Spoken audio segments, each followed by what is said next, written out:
حضرت سلمان رضی اللہ تعالیٰ عنہ کہتے ہیں کہ نبی کریم صلی اللہ علیہ وآلہ وسلم نے شعبان کی آخر تاریخ میں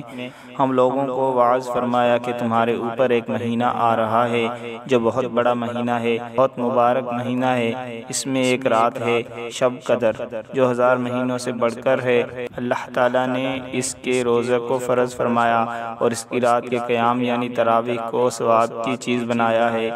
جو شخص اس مہینے میں کسی نیکی کے ساتھ اللہ کا قرب حاصل کرے ایسا ہے جیسا کہ غیر رمضان میں فرض کو ادا کیا، اور جو شخص اس مہینے میں کسی فرض کو ادا کرے وہ ایسا ہے جیسا کہ غیر رمضان میں 70 فرض ادا کرے۔ یہ مہینہ صبر کا ہے اور صبر کا بدلہ جنت ہے، اور یہ مہینہ لوگوں کے ساتھ غمخواری کرنے کا ہے۔ اس مہینے میں مومن کا رزق بڑھا دیا جاتا ہے۔ جو شخص کسی روزے دار کا روزہ افطار کرائے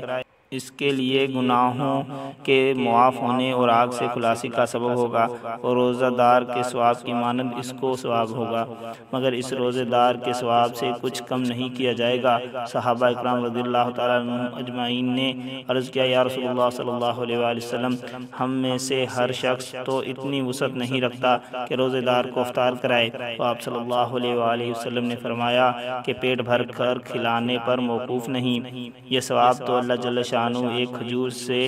کوئی افطار کرا دے یا ایک گھونٹ پانی پلا دے یا ایک گھونٹ لسی پلا دے، اس پر بھی مرمت فرما دیتے ہیں۔ یہ ایسا مہینہ ہے کہ اس کا اول حصہ اللہ کی رحمت ہے اور درمیانی حصہ مغفرت ہے اور آخری حصہ آگ سے آزادی ہے۔